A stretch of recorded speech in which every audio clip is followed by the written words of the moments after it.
a major archaeological cover-up, a conspiracy, rows and rows of mummies wrapped and preserved. The Grand Canyon.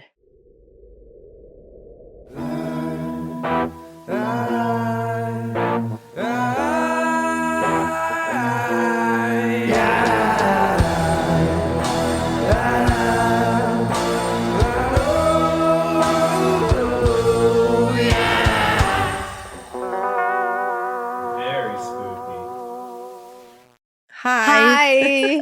Hello. Hello. This is Two Girls, One Ghost. Two Girls, One Ghost. We are your ghostesses. That is Corinne. Hello. I'm Sabrina. And happy freaking 9-year anniversary. Isn't that crazy? It is actually crazy. Yeah.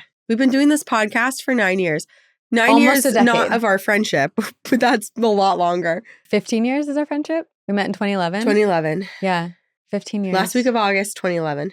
So 15 Everything is years. in August for us. All in August. August is our big month. Yeah, 9 years of podcasting. I have very few words for it. It's kind of amazing. Yeah. Especially given how many people have a podcast these days, which I literally more was than thinking area. about it because at the time of, I can't remember like when this comes out versus when I don't think our this Patreon. is a week before. Oh, wait. What? Our Patreon bonus comes out in August. I think it comes out because we haven't recorded that one yet. Let's consult. We're recording the things document. ahead of time. But I was looking, so we're doing, spoiler alert, on Patreon, we're doing a Q&A episode, which we've never done like a full Q&A episode. And so people on Patreon are submitting their questions. And I was looking through some of them yesterday and someone asked like, how did you get people to start following your podcast? And I was like, thinking about it, it's none of our advice is even, it doesn't apply to today because it was so different. It so long ago. It was the Wild Wild West back then. Yeah. But here's what I did. I did guerrilla Instagram follows. Yes. Just following everyone on Instagram. It's so funny because still it's 9 years. So it's been 9 years. And occasionally we'll get a notification that says, so-and-so accepted your friend request. Meaning someone from 9 years ago. For 9 years, our friend request has been sitting in their Instagram. Yeah. And we finally made it. That's what we did. Yeah. And we asked our like 20 friends to rate and review us. Yeah. It's a little bit of delusion. But I think the best things start in a delusional way. Yeah. This friendship being the example. Ooh. Oh, God. Sorry. And of course, I'm sick for our anniversary. Well, we don't know if I'm sick. It might be allergies. The doctor said it's allergies. We'll see. We'll see. But for our anniversary, we decided to share a topic. Yeah. A topic that's kind of big. Massive. And could probably be a whole podcast series in and of itself. I literally wrote that in my research. Did you? Yeah. Okay, well, we're trying to squeeze as much into 2 episodes as we can. Mm-hmm. The Grand Canyon. The mysteries, the hauntings, the conspiracies. There's so much. Have you ever been? Of course. Of course. Of course. One time, Thanksgiving many moons ago, it was probably, when is it? It was like 2014. And all I remember is as I was driving, we called my grandma, R.I.P., love her. But we were driving. The coffee and cigarettes grandma? Yeah. Oh, yeah. Or Melinda. And she was so nervous. She was like, please don't fall in. That's how I feel about it. And we kind of like laughed at the time. But then we got there late at night and we were like, oh, let's go walk over to the rim. What the hell? And you cannot see anything. It is pitch black. Like, I understand why someone could just fall in. People fall in and just, oh, yeah. I'm getting flashbacks of things that I saw on TikTok that I shouldn't have seen where like people do fall every year. Yeah. And it's really horrific. But remember when we went to Niagara Falls? I feel like you were way braver about like getting towards the guardrail. Yeah. And I was like, I can't. I can't. Crazy vertigo. Yeah. Yeah. I'm afraid of falling. I'm afraid that I will just jump. You're afraid of a lot.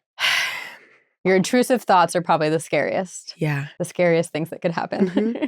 Although one of my fears almost came true the other day. What happened? Well, it's not, is it intrusive? I don't think so. I think it's a realistic visualization I bring myself through. Okay. I bring myself through a lot of survival moments every day.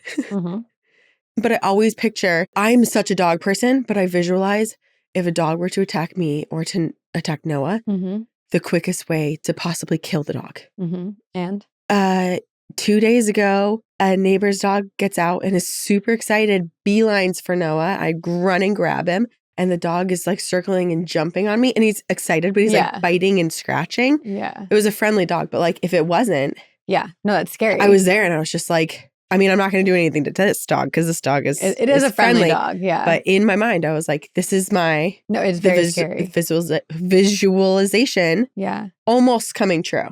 So Jennifer Lawrence did an interview. I don't remember what show it was on. Like it was a late night show, and she was asked if she was a cat person or a dog person, and she said, "Ever since having a kid, I'm a cat person." They literally gave their dog to her mom. Oh, really? Because she was like, I couldn't stop seeing my dog as a threat to my child. Oh, interesting. And I got so, like, she couldn't stop thinking about this dog potentially biting or hurting her tiny baby. Honestly, like I'm more afraid of cats than I am dogs because I feel like when cats attack you, they can climb and latch on other places. So it's harder to like get them off of you. Are they going to murder you? Probably not. But I agree with her that in like having a kid, all animals and all species are potential threats and enemies. Yeah. It's just kind of a blanket, like. Yeah. Although then there's also the flip side. When my sister was pregnant with Noemi, my brother's dog Jackson was so protective of my sister and would like come lay his head on her pregnant belly before she was even like showing and really telling people. Like he just knew. He could sense it. And then was just like very guard dog. It was like very, very, very cute. Oh, Wrinkles was like that too. He like didn't, if there was a baby around, like even the parent like couldn't go near the baby. He was guarding. My mom would call him Nana because he was like, so and it wasn't just babies. It was like, if there were little bunnies or just like any small creature, he was very protective of babies. Very sweet. Little Nana. Anyway, this is about the Grand Canyon and the horrors of the Grand Canyon. The mysteries, but like also amazement of something so. And that's exactly how I was going to start. So I was going to talk about the history and like the magic of this place because very similar to Appalachia, it's ancient. Yes. There's a place. We already said what it is, but I'm going to guess. Can you guess? I'm going to read it like I wrote it. I can't. I'm not an improv. I didn't know your intro. It is located in the American Southwest. It is a place so massive, so ancient, so otherworldly that people have been standing at its edge for thousands of years, wondering what in the world is going on down there, and how in the world did something so miraculous and so grand form. This is the Grand Canyon. It is 277 miles long, up to 18 miles wide, over a mile deep. Layers and layers of rock formations, and each layer holds a chapter of Earth's history going back almost 2 billion years. So crazy. And if you have not been, even a photo takes your breath away. Like it is just, it's hard to fathom that this exists naturally in our world. Yeah. I flew over and I took a picture of it flying over. Yeah. It's like obvious. Yeah. You can't miss it. You're like, there's a giant freaking hole in the earth. Right. And then standing before it is unlike anything you've seen before. It's a natural wonder, a sacred place, a spiritual place, and also a very mysterious place. Hidden within its depths are thousands of unexplored caves, petroglyphs left behind by civilizations that vanished without explanation. There are ruins of ancient peoples, stories told by generations past of spirits that are both ancient and new, wailing women, wandering ghosts, phantom miners, and so many more. It is a sacred place, and the Navajo have long spoken of the energy here, that it is alive and it is vengeful. Since the mid-1800s, over 900 people have died in the Grand Canyon, and more than 1,000 people have been reported missing, which is the highest number of missing person reports in all of U.S. national parks. Wow. Isn't that wild? But I believe it because have you seen how quickly, like when the weather changes, like even like a mile away, the flooding that can happen and people are walking through like narrow pathways. I feel like if you're used to hiking like a normal mountain, you're just like, oh, we'll climb an elevation. You can't. Like the walls are slime and like sharp rock. Like you're trapped where you are. So you better run for your life, literally, or you will go missing. Yes. And we'll talk about the ghosts, or a couple of them. We'll like talk generally about the ghosts. There's so many. So I kind of just like picked a couple like hot topics. Hot topics. Hot topics. And I have one like paranormally. Yeah. Like a place that you can go visit next week that has ghosts. You can go visit it next week? I'm going to talk about it next week. You can also go next week. You can go whenever you want. You can do whatever you want. Yeah. So happy 9-year podcast anniversary. I wrote, let's get ghoulish because you really like that word now. And we're bringing it back. Have you been? No, I've only flown over it. I will never go. It's not on my it's on my anti-bucket list. I feel like you have a lot of places on your anti-bucket list. I will not go. Yeah. There's so many places that are on my bucket list. Yeah. I'm not done traveling. This just remind me of senior year when everyone went to Cabo for spring break. I did a spring break trip with like a couple of like our guy friends. We rented an RV. Didn't you go to Joshua Tree? We did like all bunch of the national parks. We did Grand Canyon, Joshua Tree. Where are the hoodoos? We went to Zion. Where are the hoodoos? Let's see. I don't know, but this feels like Bryce Canyon. Bryce Canyon. I don't know why they're called hoodoos, but I love them. I felt like that was part of a musical, like you were about to break out into song. Hoodoos. Hoodoos is definitely in some sort of like... It's like rock formations. Oh.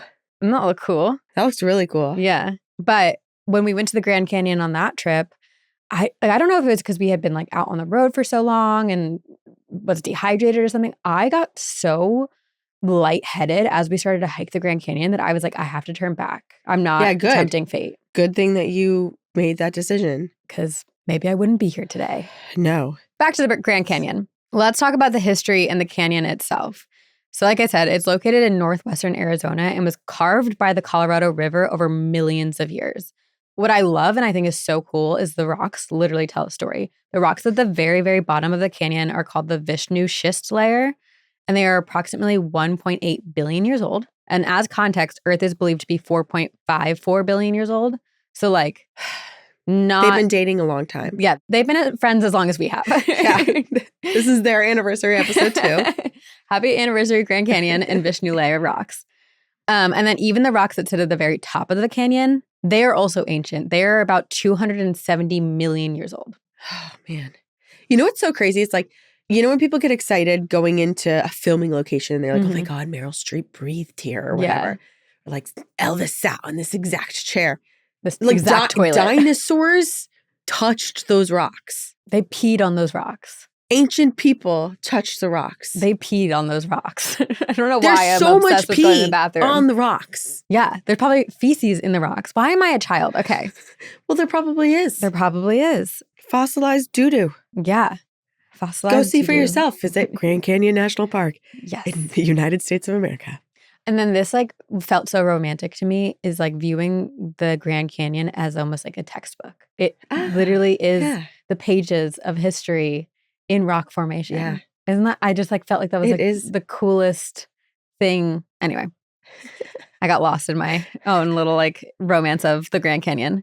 The canyon itself is believed to have begun forming between 5 and 6 million years ago as the Colorado River slowly cut through the Colorado Plateau. Mm-hmm.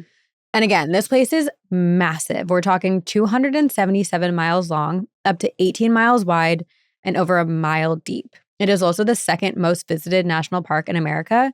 But despite that high visitation rate, only a fraction of the Grand Canyon has been explored.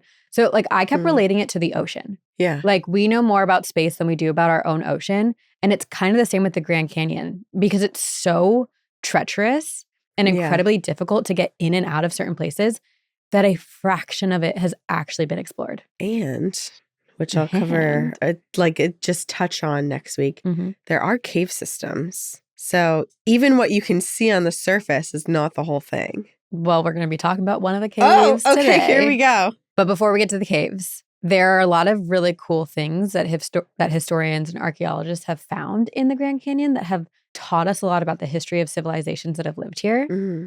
So there were these split twig figurines found in caves just below the rim of the canyon, making them some of the oldest physical evidence that humans lived in and around the Grand Canyon. Like little dolls? They look like this. Oh. They were made of willow and cottonwood twigs, so shaped into deer and sheep.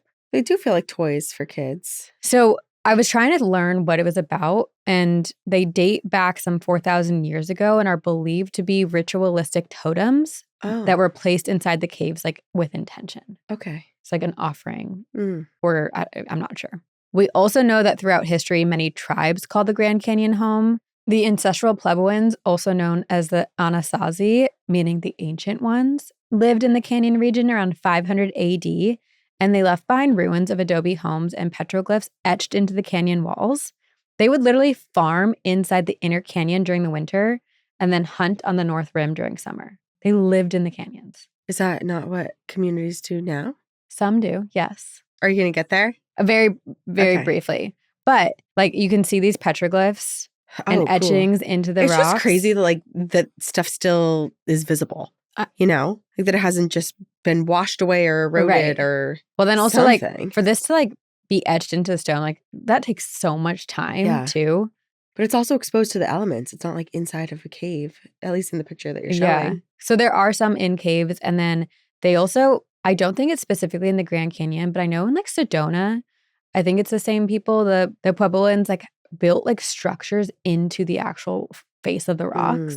And they still exist. They're like the houses. Yeah. I've seen people's videos and pictures and stuff where they're like walking and then it'll be like 200 feet above them. It will look like there's an archway or like a window into something, but it's just carved into the rock. And you're like, what is that? No, it's wild. Which adds to the mystery too, because then you're like, ooh, is there a giant that lives behind there?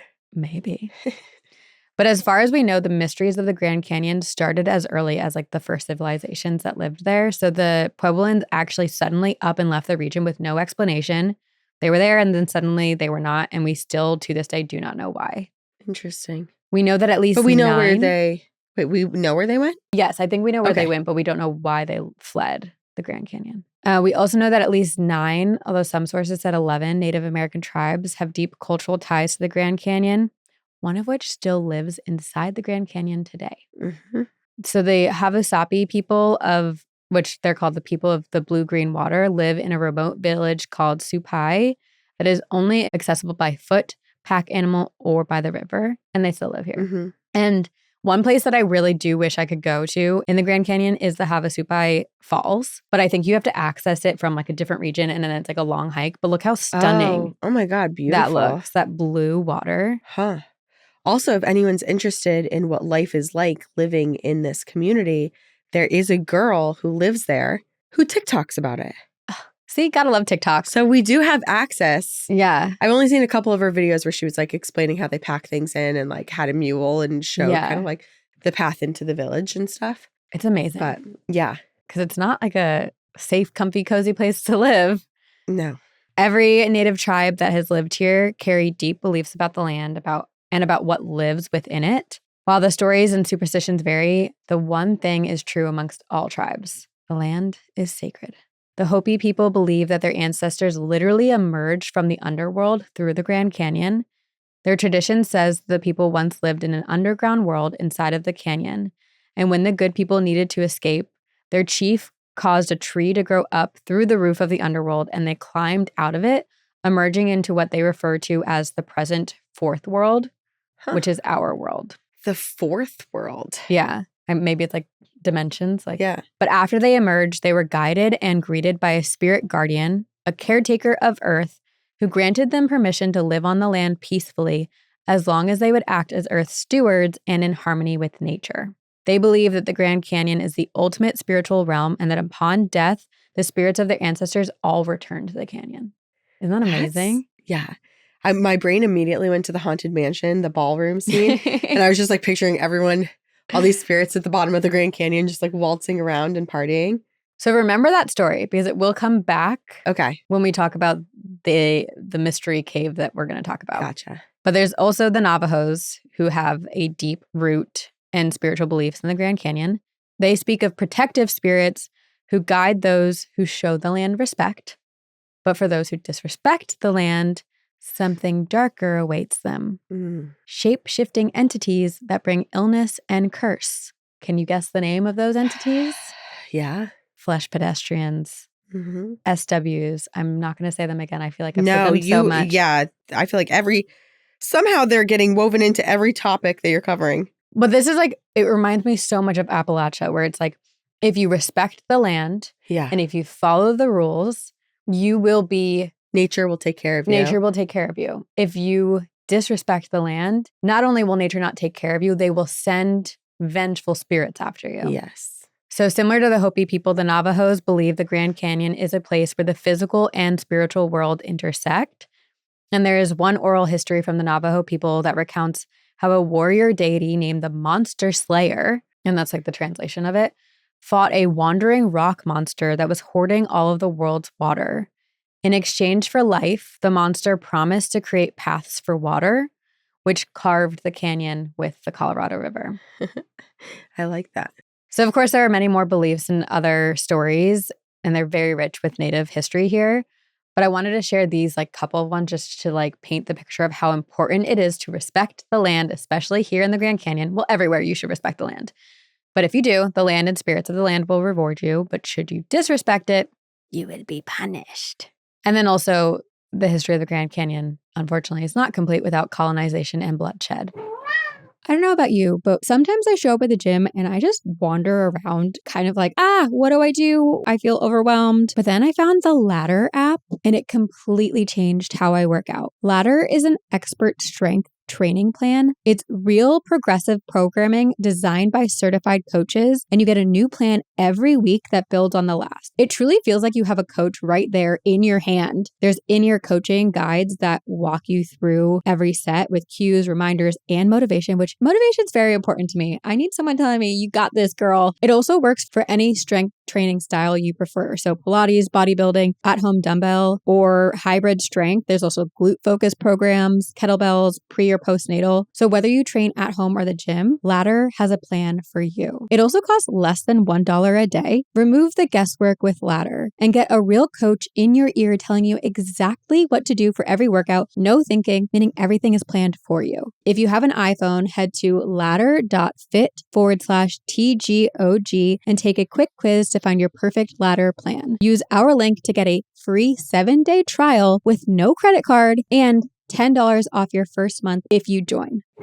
So I talked about the native tribes who first settled here, but then the Spanish first laid eyes on the Grand Canyon in 1540. God, where were the Spanish not?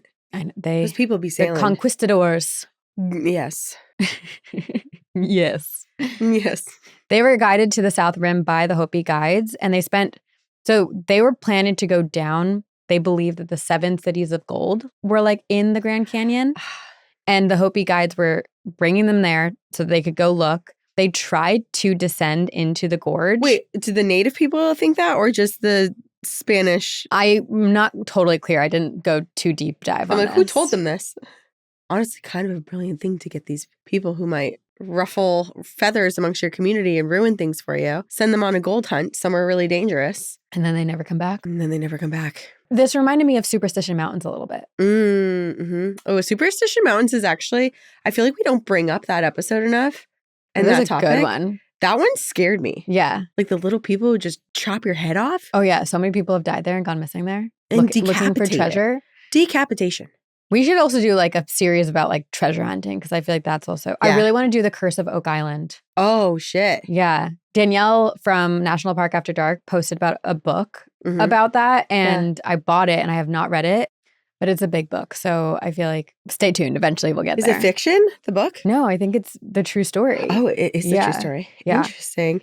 I keep thinking about National Park After Dark as we're doing this episode too. Yeah. Because this is their whole thing. It's their whole thing. So the Spanish tried to descend into the gorge looking for the 7 cities of gold, but the terrain and exploration was too dangerous. They literally had to give up. Wow. And despite being guided by the Hopi people on the expedition, peace did not last long. The arrival of Spanish explorers and later U.S. prospectors brought a lot of bloodshed. During the 1860s, as settlers flooded Arizona, the U.S. Army forced many natives out of their land by gunpoint. In 1871, there was a horrific massacre known as Camp Grant Massacre, where just south of the Grand Canyon, a group of colonizers attacked, killed, and mutilated 144 Apache people who had already peacefully surrendered. Why? Why are people so bad? Gross. So just generally, there's a lot of like mass displacement and murder. And this is just context to like help you understand how much death has happened in this area. But then one of the most notable explorations and mapping quests of the Grand Canyon is generally considered to be that of Major John Wesley Powell, who was a one-armed Civil War veteran who led the first government-funded expedition through the canyon by boat in 1869. And some of these pictures are really cool. And I'm 1869? When did we first get cameras? Why did I think it was like 1880? That feels so early to me to have... 1816 was the first camera. Damn. But I mean, it was probably... I'm forgetting facts. 1888 was when the Kodak, a consumer-friendly box camera, was invented. Okay, maybe that's what was in my mind when it's like become more accessible to the public. Yeah. Well, so this expedition was funded by the Smithsonian Institute, and that's important to note. Just keep it in the back of your noggin. Okay, so on May 24th, 1869, Powell and 9 other men departed in 4 wooden boats. They spent 3 months navigating the dangerous rapids through the canyon and lost during this exploration. This wasn't for shits and giggles. This was their job. It was an adventure. But... Yeah. They lost a lot of their provisions in the they fell out of the boats and endured extreme there's a lot of heat. rapids. Yes. Just days before the end of their exploration, 3 men left because they were they left the boat because they were so scared that they wouldn't make it out. Wow. And they were afraid they would starve or die due to the rapids, so they chose to hike out instead. Those 3 men have never been seen again. No. Oh, God. Yeah. The other men who did stay in the boat, so I think it would be 6, the other 6 men, successfully emerged from the Grand Canyon on August 20th, 1869. Damn. And again, this was funded by the Smithsonian Institute. They wanted to retrieve documentation, so photos, maps, geological data, which is why they sent John Wesley Powell, and that's what he brought home. He also brought home... It's kind of crazy how much our curiosity as human beings kills us. Yep. Like, we had to map it. Yes. Which I'm glad someone did it, that I don't have to do it. Yeah. But when... And no one has to do it. No. But it's nice to know what land we live on. It's nice to open up your coffee table book and see the perimeter drawing but also, of your Grand Canyon. It is a little bit of survival back then. Like, I think about Oregon Trail and all those things too. Like, someone had to go first to pave the way so that people could travel safely. First? Yes. That game, Oregon Trail. Everyone dies. I've actually never played it. You can't really complete it. I don't think anyone's ever completed it without dying. Do you win? There was a board game version of it, and this is back in the olden days with Nick, where we tried to play it, like, immediately the first card I flipped, it was like, you died. Dysentery. Everybody's I was like, okay, do we restart? Like, how do we move Not on? a very here? fun game if everyone's just dying right away. But so when Powell came home, he also came back with a deep respect for the place. Like, he was so grateful to have survived his travels, and he provided many key insights into the formation of the Grand Canyon. He was the one who realized that the Colorado River had carved through the layer of rocks over millions of years. And even today, it is said that his ghost haunts the canyon. Like, that was so formative to him and, like, so important to his life that when he died, he went back. Did he go back, or does the canyon keep? Well, it's kind of like the there? Hopi people, how they believe when you die, your spirit goes back to the Grand Canyon. Right. So some sort of little energy vortex. Yeah. Okay, so from this time on, after Powell's expedition, so many other groups, like, set to do the same and explore and document the Grand Canyon. And almost immediately, people began to share haunting tales. And there's one of these expeditions that told of a mysterious cave. A cave with mummies and other remarkable finds. So this is the mystery of the 1909 Egyptian caves. I love this one. On April 5th, 1909, a newspaper called the Arizona Gazette, a Phoenix newspaper, ran a front page story. This is very real. We have the evidence of it, like a photo of it. This is what the headline read. Explorations in the Grand Canyon. Mysteries of immense rich cavern being brought to light. Remarkable finds indicate ancient people migrated from Orient. What was detailed in this article is one of the most wild and detailed news stories ever published in American history. Dang, I didn't know that. According to the article, one singular lone explorer, which also was crazy, named G.E. Kincaid, had been on an expedition down the Colorado River. He, similar to Powell, started from the Green River in Wyoming and traveled all the way to Yuma, Arizona by wooden boat. I looked it up because I was so curious, like, how long is this? If you were to drive, it would take today 13 hours and 2 minutes. It is over 875 miles by road. So now imagine that by river, by yourself in a simple wooden boat. Damn. So this is the same path that Powell and his 9 fellow explorers took. And, like, the 9 of them together had a hard time surviving. Like, 3 of them did not survive. But here, G.E. Kincaid was by himself. He said that about 42 miles up the river from El Tovar Crystal Canyon, and that's what we call it today. I don't know if it was named that then. He saw stains in the sedimentary formation. This was approximately 2,000 feet above the river. He was so curious. So naturally, he stopped, pulled his boat over by the side of the river, and to explore it. There was no trail whatsoever, but that did not stop him. By himself, he climbed up the canyon to a shelf. And it was there, on this shelf, that he found an entrance to a cave. Naturally, he went inside. And what awaited him was beyond anything he ever could have imagined. his flappers were gasted as he gazed upon something extraordinary. Nearly 1,480 feet below the surface, he followed this long passageway that led to a massive chamber. From that chamber, there were dozens of passageways that radiated outward like the spokes of a wheel. So there's like one main chamber, lots of different passageways that you could take. Which door do you choose? They were each about 12 feet wide.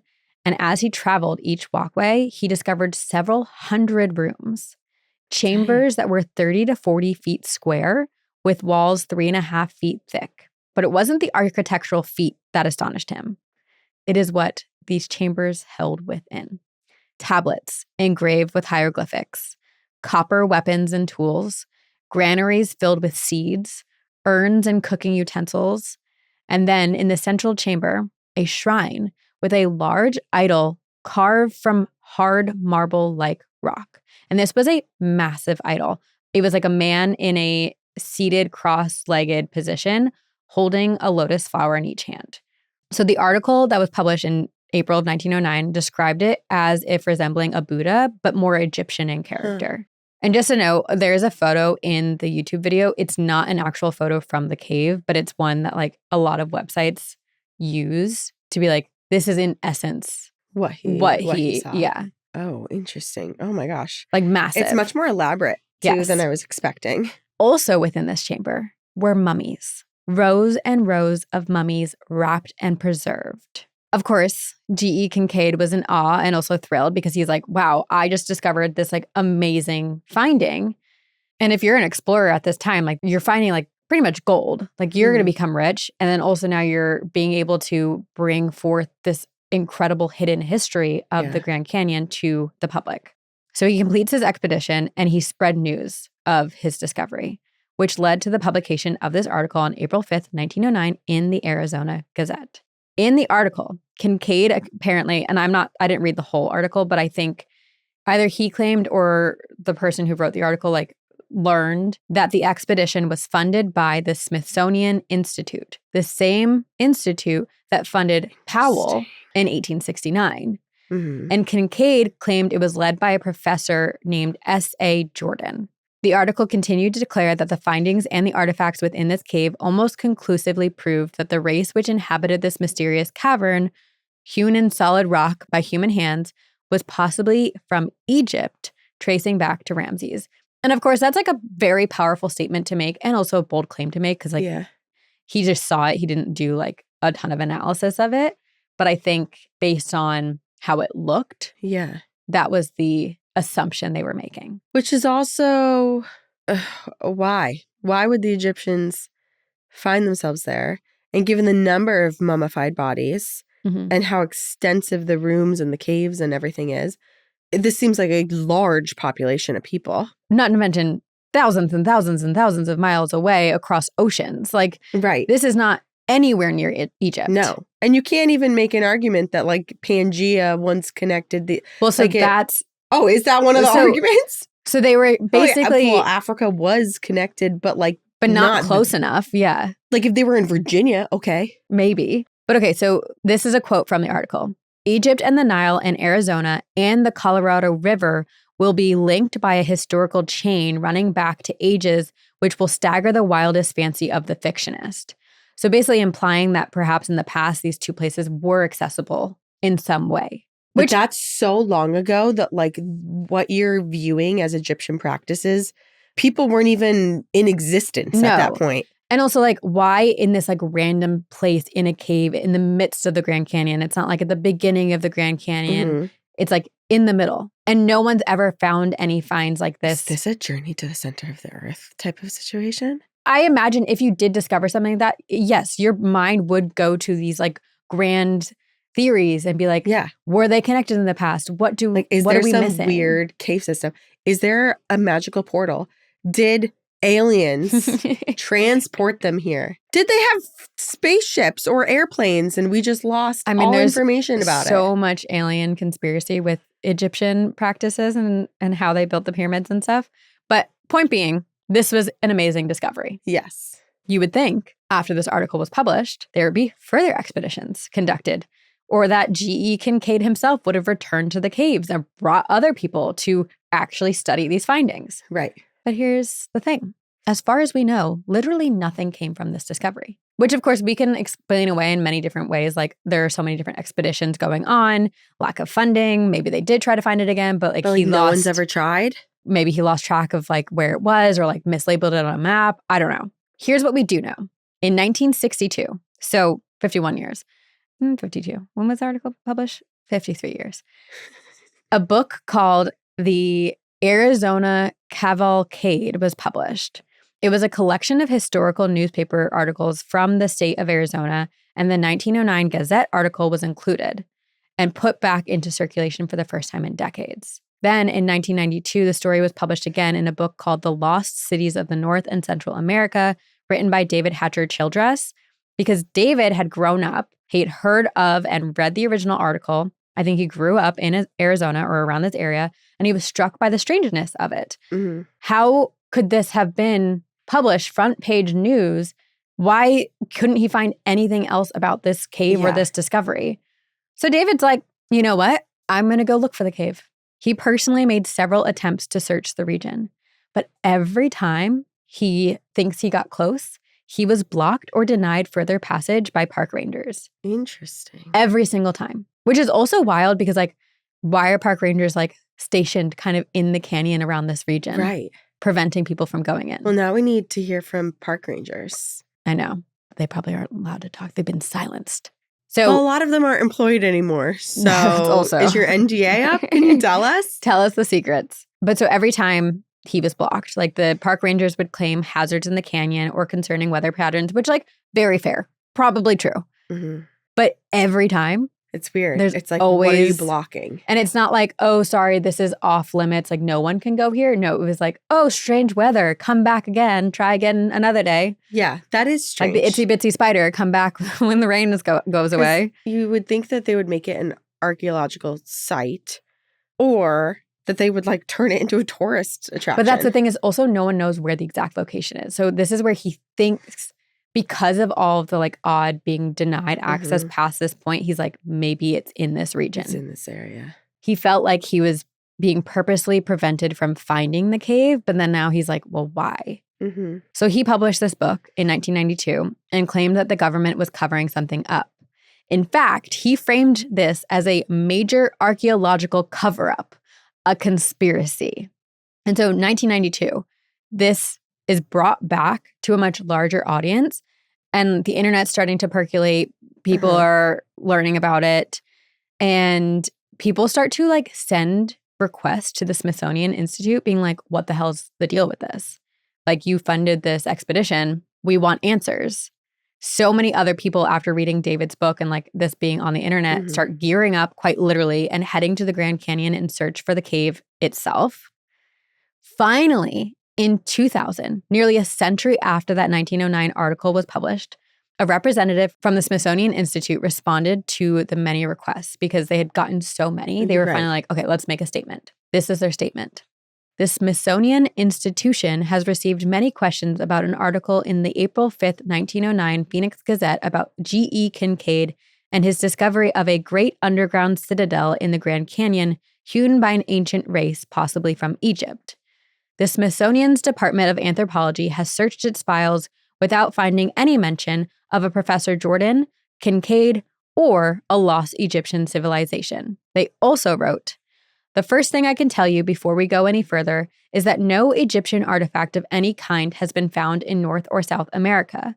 Therefore, I can tell you that the Smithsonian Institute had never been involved in any such excavations. And sure, many people could look at this story and say, okay, well, the story of the findings was only ever published in one newspaper in 1909. Yeah, and there was only one guy on an expedition. So, like, how does that make total sense? Maybe the journalist didn't do his due diligence in fact-checking. Maybe it was fiction, or maybe some, like, man who came out of the Grand Canyon after days and days of spending time in there came out with this, like, delusion and hallucination and brought a story. I was definitely thinking hallucination. To a journalist. Because people have tried to find record of the man G.E. Kincaid, and no one has had luck. So yeah, maybe it's fake news. Maybe it's all fiction. Yeah. But there are a lot of things that make you question it all. and lead many to believe that this is actually a strange government cover-up.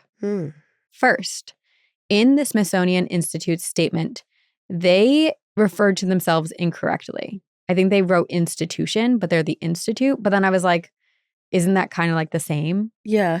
Anyway. Well, like the entire institution versus just the institute. But apparently it was like big enough where people were like, this is a fake statement by the government and it's not actually the Smithsonian. Okay, but then second, people who believe in the conspiracy look to the names of the Grand Canyon. If you pull out a map of the Grand Canyon and look at the north side of it around area 94 Mile Creek and Trinity Creek, many of the geological formations have names. I'm going to read these names to you. Tower of Ra, Tower of Set, Osiris Temple, Isis Temple, Chepo's Pyramid, Buddha Temple, Manu Temple, Shiva Temple. Egyptian gods. Who named it? Hindu deities. But all in this specific area where the mysterious cave is supposed to exist. Other areas of the Grand Canyon like have names that are very mythical in sense, but it's just this region that is very like That's super Egyptian strange. Hindu names. It's like, what's the point of covering it up? We'll get there. Okay. We'll talk about the conspiracies of it. So researchers who have inquired upon this are met with answers like, oh, early explorers just like Egyptian and Hindu names, which probably true because a lot of other Grand Canyon names, like it implies that explorers liked ancient mythology. There's an area called like King Arthur's Castle or Excalibur, but it feels so coincidental that this specific area holds Egyptian and Hindu names. Yeah. Although a part of me is like the treasure hunter part of me is like, well, then it's not there because like it's too on the nose. Yeah. But also this specific area around the Egyptian named formations where the cave is supposed to be is closed to public access. The Park Service cites dangerous terrain, unstable cave systems, specifically cave systems, and safety concerns. Official park documentation lists specific restricted zones as mines in the River Mile 62 area, which is the exact area described in the 1909 article. Mines. So if you were to So there are caves there. Go down the river, there's just like park rangers randomly stationed that prevent you from getting out? I mean, I guess I don't know like the logistics of it, but that's how it sounds. I feel like people could do it. No, but like that's the thing is people can't. So they are being stopped physically, which is so also it's being weird. monitored. Yeah. Heavily. Yes. If it's such difficult terrain and it's so dangerous and this park is so massive, how would you be able to see everyone there? Has anyone asked the native tribes who were there before? Weren't there? You said there were 9 different groups. Yeah. So we'll get I'm back curious to about like their own storytelling and lore. And so remember the one? Is this them? Remember the first story I said in the very beginning? Yeah. Where the Hopi people believed like one of their leaders grew a tree.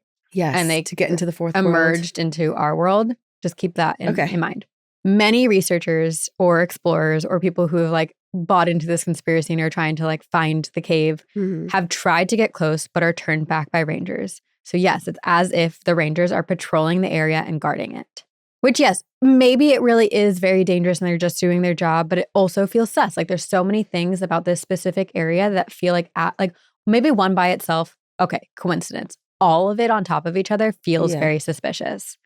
So people who believe in the cover-up believe that the Smithsonian has, over the decades, suppressed evidence of pre-Columbian transoceanic contact because it would upend the current historical consensus of how the Americas were settled. Egyptian artifacts in the Grand Canyon would require a complete rewrite of human history. And like basically people are comparing it to like the alien disclosure that it's just too big to dump on people. And it would come on. Yes. But then people, at this point, it's like I'm like mad again. Now I'm mad at whoever.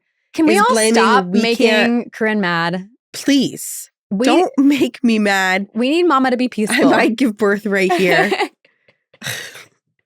But like, who are you to decide whether I can handle something or not? It's not, If anything, I'm just going to care less now. Right. Like, oh, you think it's exciting news? All right, well, whatever I made up in my mind was way more extreme than what you're now dishing out.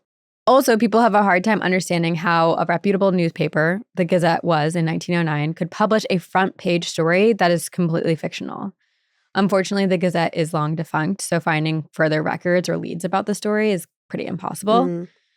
But all of these strange facts have led people to believe that there is something within that region of the Grand Canyon that the government is trying to hide. Whether it's actually a cave system with Egyptian artifacts is totally up for debate. Some believe that is what it is, but others wonder if it's tied to the origins of the Hopi people because they emerged from the underworld. Did they live in these caves for some time and these passageways? And like, there's maybe, again, this is not confirmed by the Hopi people in any way, but it's people who have theorized or tried to assign an answer to it. Like, was this their passageway between the underworld and this world? And honestly, given like the extreme weather and stuff, I feel like if the cave system doesn't flood or anything like that and there's good airflow, it probably is pretty temperature controlled and for the most part, a decent place to live. Yeah. Other people wonder if Kincaid misinterpreted a Native American archaeological site for an Egyptian one due to, so I was looking up in the 1900s, people were obsessed with ancient Egypt and a lot of explorations into like the pyramids and tombs were ongoing at this time. So like, was that in the back of his mind? And he found this cave with a lot of very intricate things that he immediately jumped to Egyptian, but it could have been just an ancient native finding. Totally. Yeah. And also, like, did he even see in person mummies or like, did he truly know what Egyptian artifacts and mummification looked like? Right. Well, then also like going back to temperature control, like maybe the way the bodies, if there were bodies in this cave, the way that they decomposed made them appear mummified, but they were actually just decayed in a different way. Yeah. Maybe the reason it was somewhat erased from history or not further investigated, some people, this is a theory, was that because this land was sacred to the Hopi people. But given our, I've called bullshit on this because given our history and treatment of Native people, I can't imagine we would have done something like that. Respect them, respect their caves and not explore it. I don't believe that. Absolutely not. We don't have a history of doing that. So as of today, this 1909 Grand Canyon Egyptian cave is officially classified as a hoax, but that has not stopped people from looking for it. Hundreds of people have geared up and gone into the Grand Canyon in search of it, and there are a lot of different Reddit threads and forums discussing it. There was one post 6 months ago by a user, Alternative History, who posted a potential location of the cave along with actual images from the Grand Canyon that shows a cave and an opening up in like the top. Yeah. And there's actual coordinates. I don't know how he found this photo or like what, but he wrote, "So I was browsing around just for fun, looking to see if I could find a potential cave in the Grand Canyon, and I stumbled upon this. I don't know. I looked at the original story, and in the original, Kincaid said the entrance was about 1,486 feet down the cliff of the canyon, and this one's about 1,860, so 400 feet more. And I used the measurements available on Google. What do you guys think? Any potential hero willing to go investigate?" And I don't know how to read coordinates, but there's a photo in the YouTube. But it's somewhere in the Grand Canyon. Then a man named Jerry Wills, who is a self-described healer, explorer, and researcher of ancient mysteries based in Arizona, has spoken on the subject and even gone in search of the cave. He did an interview where he discussed the story of the 1909 cave and theorized that it is actually connected to a city of light, which is a place where inner earth dwellers and extraterrestrials interact. Interesting. He claimed that one time while searching for the cave in the Vishnu temple area, he started experiencing a lot of electronic interference and like weird paranormal type of things. So it makes you wonder, is the government hiding this cave because there's some like alien activity or study happening within? Because we know our government loves to keep alien things hush hush. And also like, what if those aren't park rangers who are down at the bottom, but like government officials or men in black? Oh. But they had to like adorn a park ranger costume. This kind of reminds me of like people trying to get past the ice wall or fly over the ice wall. Right. Scary. To the other civilization that's hidden there. Yeah. That one I like kind of buy into a little bit. You wouldn't have to push me far to believe it. Dude, I feel like you like when a conspiracy is like more outlandish. Like you buy into the more outrageous ones. Yeah, yeah. Because you like the like. Because I like the idea of it. Yeah, same. I like living in fantasy. Well, and also we know that aliens love national parks. Like they go hand in hand. Totally. They're also celebrating an anniversary today. And so why not the Grand Canyon? I'll also say this. For anyone who might be like, oh, I don't believe this. Next week, I'm telling 2 stories and the second one actually has some similarities that are factual that might, whoa, do you hear me wheeze? Yeah. That might add some credence to the idea that this is a real place. And I think that's the thing is that there are so many caves that have not been explored. I wrote There are thousands of unexplored caves within the Grand Canyon. Like literally not a single human has stepped foot inside of them. Only around 355 caves have been documented, and even fewer have been mapped, explored, or inventoried. And only one of those caves is actually open to the public. Is that what I'm covering? Maybe. I didn't look at the name of it. Oh. But if it's open to the public, then yeah. It is. You can spend the night. Yeah. So literally only one of the probably thousands of caves is available to see. So like there are hypothetically thousands of things and historical evidence within these caves that we just have not found. But yeah, ultimately there are no answers, but that's what makes this a mystery and an active conspiracy theory. What we do know is that there are so many caves that are not explored, and there's a significant amount of the Grand Canyon in general that has not been explored. Archaeological discoveries are being made very slowly in the Grand Canyon. Even in 1996, new ancestral Puebloan ruins were discovered. So like we're still making discoveries. All to say, the Grand Canyon is essentially 277 miles of mystery. And it's possible that those who discovered the 1909 caves have disappeared. What if Kincaid was a real explorer funded by the Smithsonian, but the discovery made him dangerous and he was wiped from the history books? What if those three guys that got out found themselves in the cave and now they're living there? They're the caretakers of the cave. Oh. Once you get in, you never get out. If you disappear in the Grand Canyon, you're brought into the cave systems and you become a cave dweller. Whatever you believe, I think we can all agree that the Grand Canyon is vast.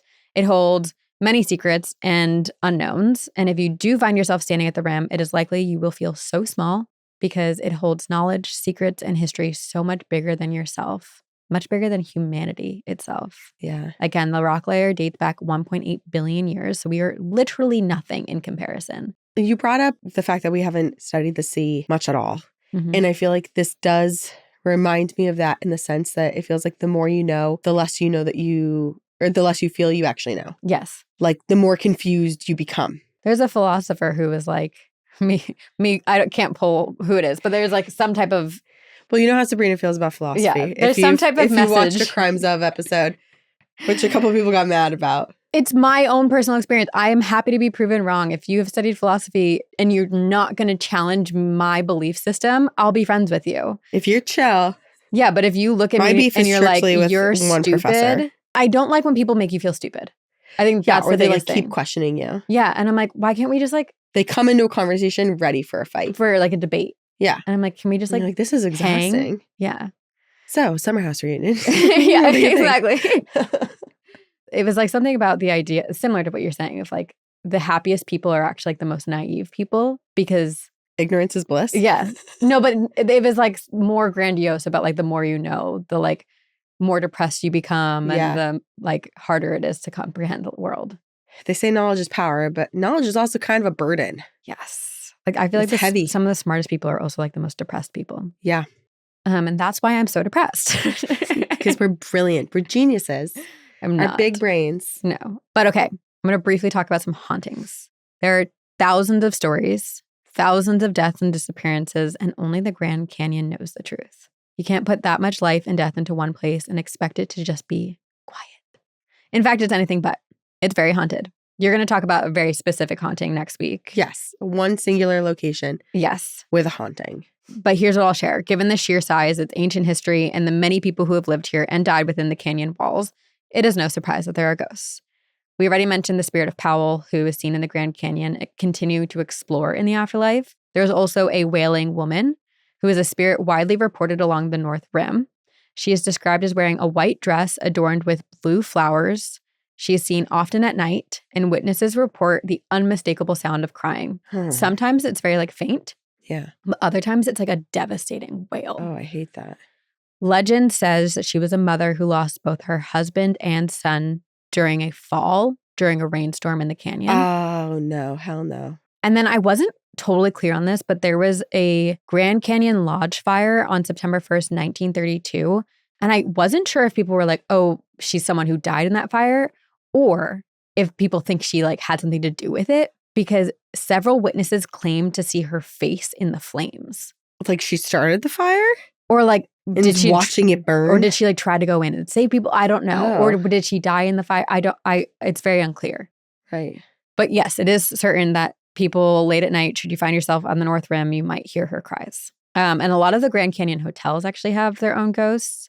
The El Tovar Hotel and Hoppy House has lots of hauntings. It opened in 1905 and is reported to be one of the most paranormal hotspots in the park. There is a man in period clothing with a black hat who wanders hallways and rooms and vanishes when approached. Many believe he's the one who created the hotel. There's also a woman spirit from the 1930s who one time frightened a night watchman so bad that he never returned to work. Damn. Then there's a Hoppy House, which is a traditional Hoppy-style building that was constructed in 1907 that is haunted by two spirits who run around the building at night. Ooh. But they seem to be having fun. So I think it operates as a gift shop. And so like people will come back in the morning and like the things are like messed up and moved around. Lights will have been like turned on and off.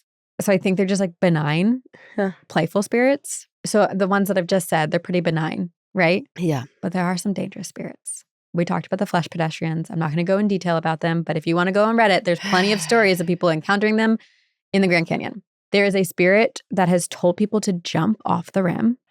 Others have literally felt hands pushing them, which is so scary. No.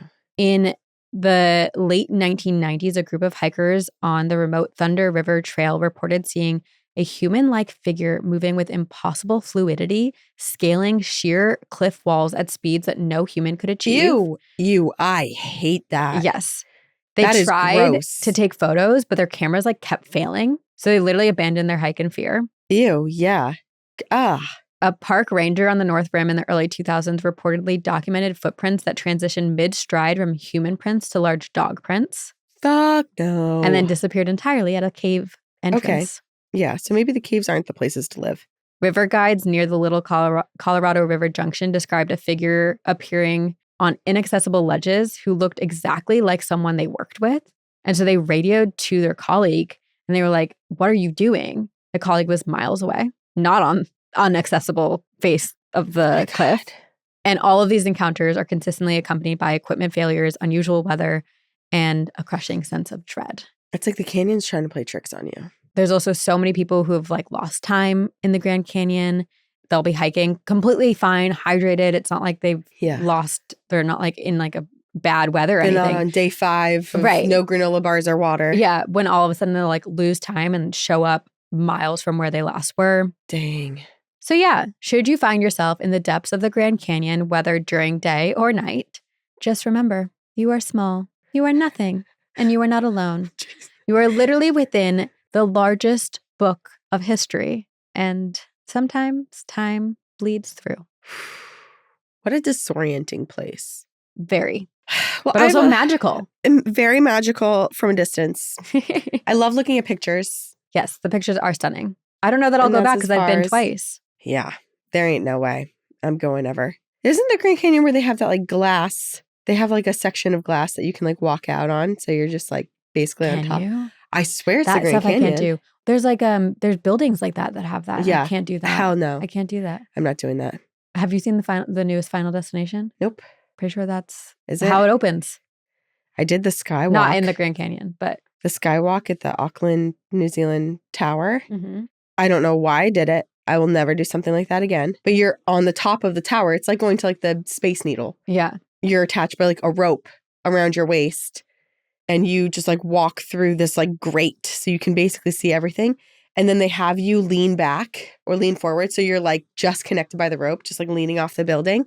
Or you can like rappel down the building. Nope. I just stood there grabbing onto my thing, like attempting to crouch down. But the rope doesn't give you enough slack to even crouch. So I was like attempting to claw my way through.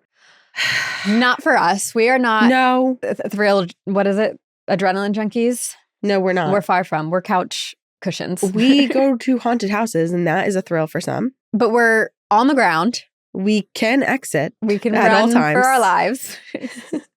And the danger is a different type of danger. Yeah. Maybe you'll get, what's it called when you like step on a rusty nail? Tetanus? Maybe we'll get tetanus. We might need tetanus shots. But that's the fear I'd rather than falling off a cliff. I agree. Yeah. But thousands and thousands, millions of people go. Yeah. And I have a listener story to share. Amazing. This is from our listener, Lo, who has quite a few different stories, but I'm going to share a couple that Lo has sent in about the Grand Canyon. Love it. Okay. In the end of November 2024, myself and 12 other friends were granted permission to self-support raft the Grand Canyon for 25 days. Why? So, adrenaline junkies? We rented the rafts and we had a company prep all of our food and bathroom supplies. But once we took out on the river, it was just us. And this is the most remote place you will ever believe.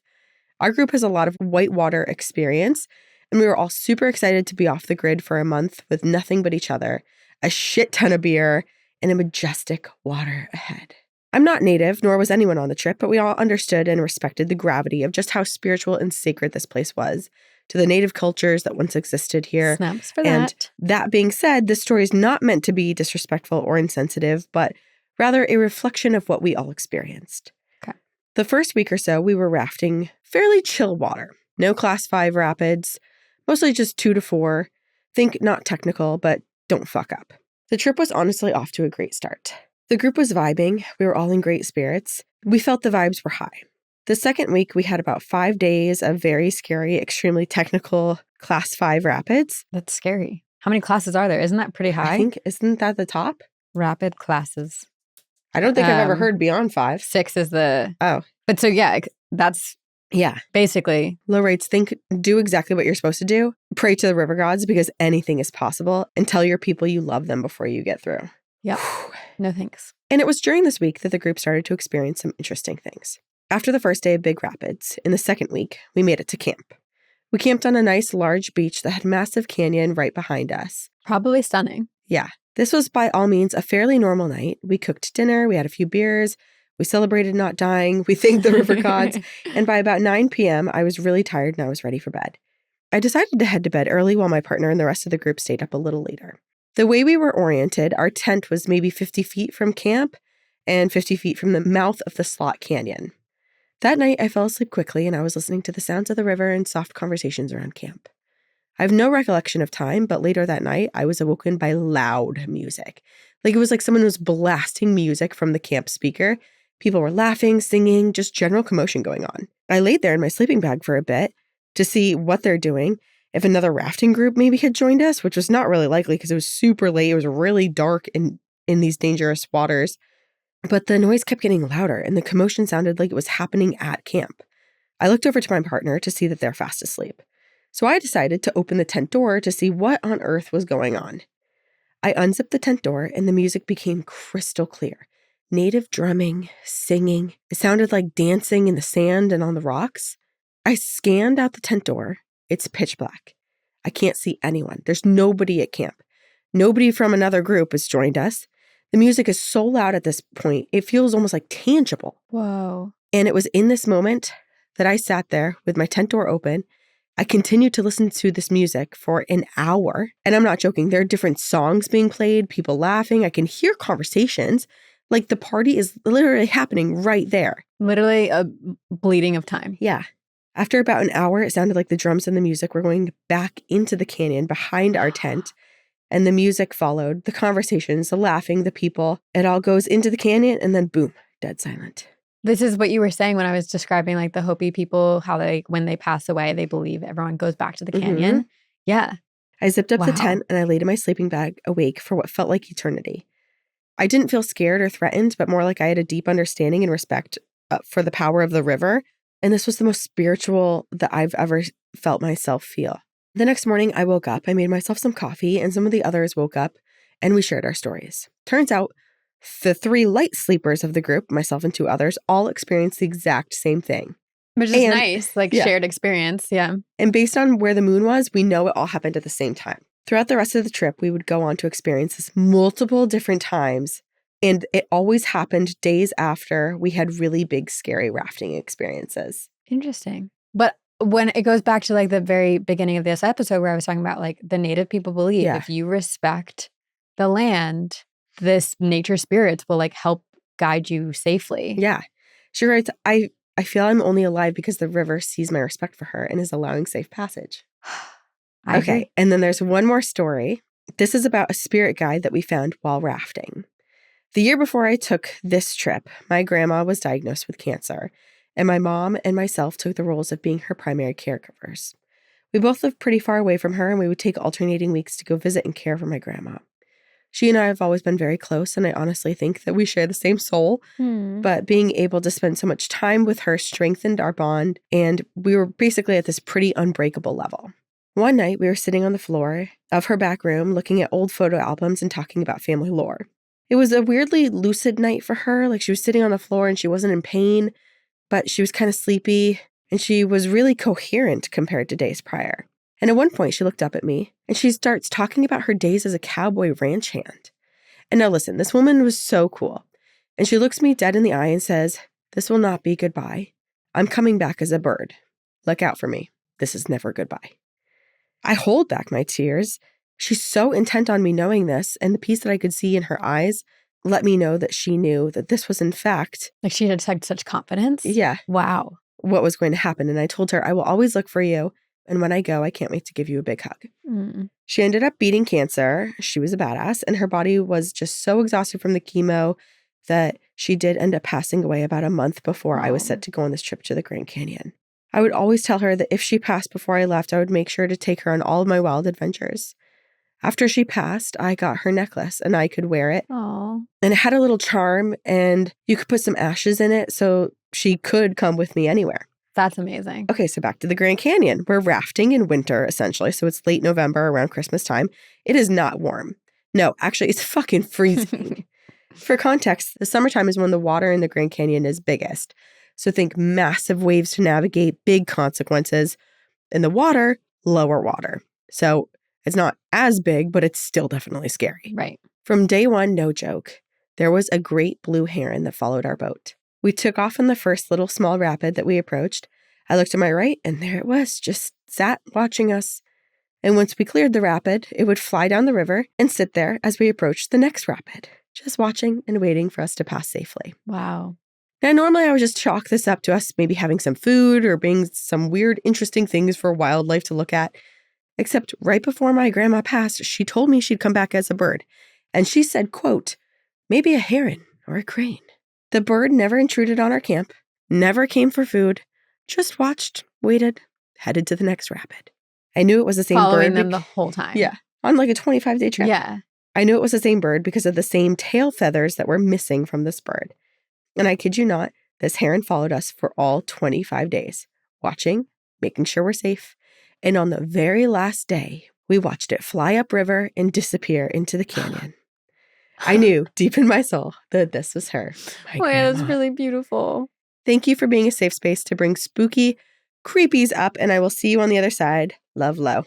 Lo. Those are two such incredible, beautiful encounters that would make, if you are an adrenaline junkie or a thrill seeker and love being in national parks and out in like the outdoorsy area, like these stories would make you want to go to the Grand Canyon. I mean, it's also like you get a safe passageway from like your own ancestral spirit guide. And then also your respect for the land is like bringing forth communication with like the spirits before you. Right. Damn. Yeah, I'm so curious how many people who have camped many nights in the Grand Canyon have heard similar sounds. Right. Because it's amazing that Lo was not the only person. Mm-hmm. That like half the group heard it. Damn. And there are so many more mysteries to unpack, which is why this is going to be a 2-part episode. Mm-hmm. And next week, Corinne, you will walk you through a disappearance and then an opportunity to stay in a cave overnight. A haunted cave. That is haunted. Yes. Love it.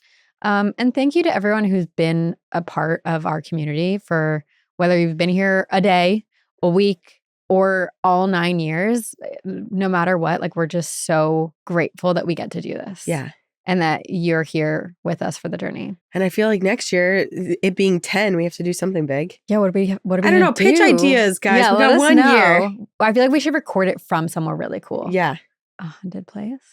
Let us know. What do you think? Give us recommendations. Where are we going and where are you joining us?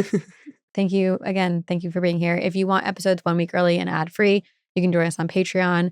There's so much bonus content over there as well. Please rate and review us wherever you listen to your podcast. And also please keep telling your friends, family, strangers, ghosts about us because we do have a lot of spirits who listen. And we love you all. And thank you to Jamie Ryan who edits and produces our podcast. And we will see you on the other side. Very spooky.